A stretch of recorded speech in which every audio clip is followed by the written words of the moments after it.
Hello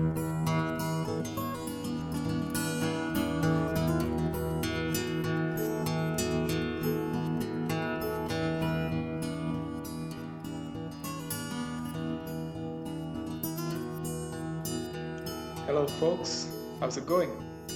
Welcome back to the channel. Today I'll be sharing some things to remember for your drive test. Most of these things may seem to be pretty common sense. However, had they all been so easy, we would not have people failing the driving tests. So I think if you can make a note of these items or just remember them, you should do all the more better for your drive test. Let me start with some of the basic hygiene stuff. After you complete the pre-drive checks, put on your seat belts. You should have already had it on immediately after getting into the car. But anyway, make sure you get off the handbrake before you try moving the car. And also stay well within the speed limits inside the parking area of the test center. Fail to do any of these and your test might just end even before it begins. Just don't be that guy. Make sure you get all of them right. Now, next quick tip I have is to make sure that you always follow all the lane markings on the road. And do not cut any of them that aren't meant to be cut, which majorly means the solid lines. Sometimes your lane might turn and flow to a side. Always stay within your lane. If there's some obstruction in your lane or you need to change or merge lanes, use proper indication and a good gap selection. Stopping distance. I had mentioned details about this one in my last video. Make sure you follow that. Now, as a brown person or as an overseas driver, there is bound to be some muscle memory that would make you close right up to the traffic ahead or sometimes use your horn. The driving time that you do get under your belt prior to your test is to get yourself off those habits and maybe iron out any other bad habits. Talking about bad habits, I used to drive cars back in India and had a habit of keeping one hand on the gear lever and the other on the steering wheel. Don't do this for the test. Keep your hands in the good 10-10 position, like it's on the clock 10-10 position. Some practice helps kick the bad habits. Again, head checks, mirror checks, indicators, do not miss any of them. I've included some details on this as well on my last video, so please do check that out. Now, at the stop signs, which are also marked by solid white lines on the roads, make sure that the car comes to a complete stop. No rolling, complete stop. Even if you can clearly see that there's no traffic, you still need to stop. Waiting for about 3 clicks of the indicator before moving ahead is a good guideline to go by. Or a similar time, even if you're going straight and do not need an indicator. You know what I mean, right? Yeah, so just give it good time before you move ahead. At giveaway sections, you need not stop completely, but you should give way to other traffic, if any. Pretty common sense. So if there is some traffic coming ahead, you need to give way, and that might sometime mean that you will have to stop. But if there's no traffic and you can clearly see that there's no traffic, you need not stop. You can just slow down and proceed on your way. Next thing, speed limits. Know the speed limits on all the roads that you're going to be doing your test on and stay within. About 5 km/h within. Be especially careful of road sections in which you're going downhill. They very easily get you going over the speed limits. In case you do go over and you notice immediately, you can bring it back under You know, I think if it needs to be brought back under control within 3 seconds.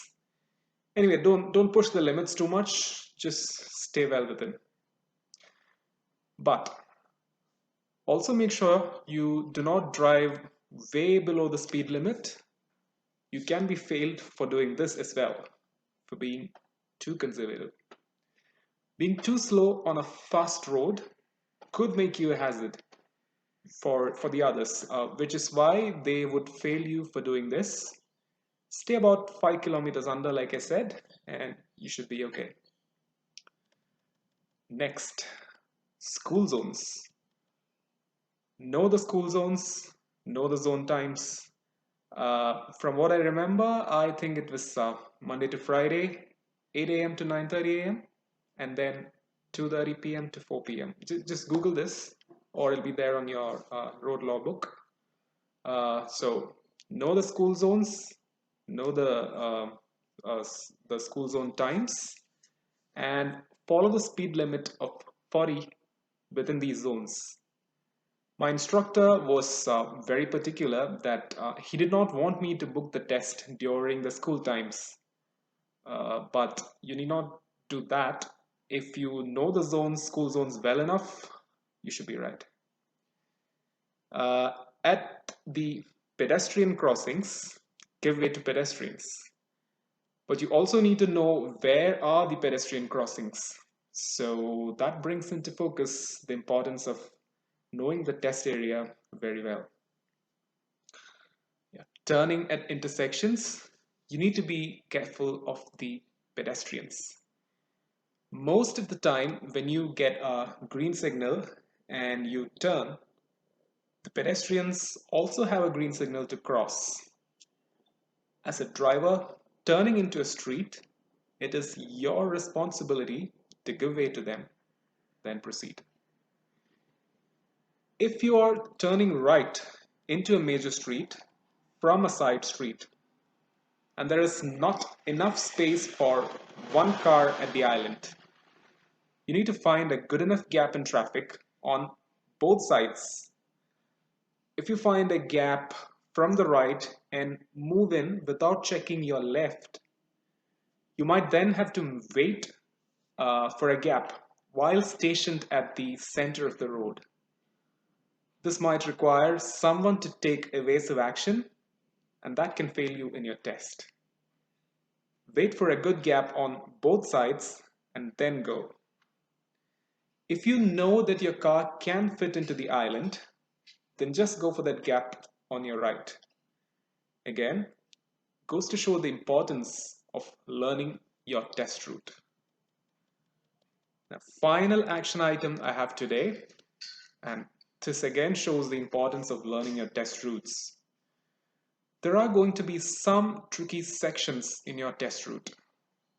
For me, at Carlton, there were two particular sections where you are taken to an intersection and asked to turn left. So you wait for the lights to go green, and when you then turn left, you immediately get to another traffic signal. This one is for a pedestrian crossing. They are so easy to miss, and if you unfortunately happen to run a red light, that's the end of the test right there. This was the story in Carlton. Yours might be a little different. Maybe it's a multi-lane roundabout, or maybe a figure of eight roundabout, like two roundabouts. Perhaps lanes merging into one. I don't know. It could be anything. Whatever they may be, learn those tricky areas and be prepared for what to do when you get there.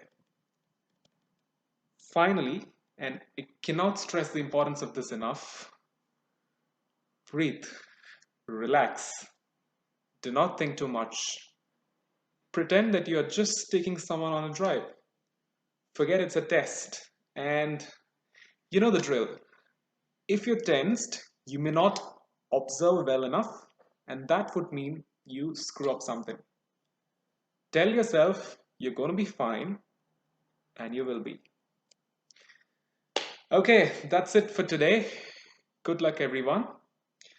In the next episode, I will share my own test experience. I've been making tall claims and advising you folks on the do's and don'ts. So let's see how I went. That's going to be coming up next.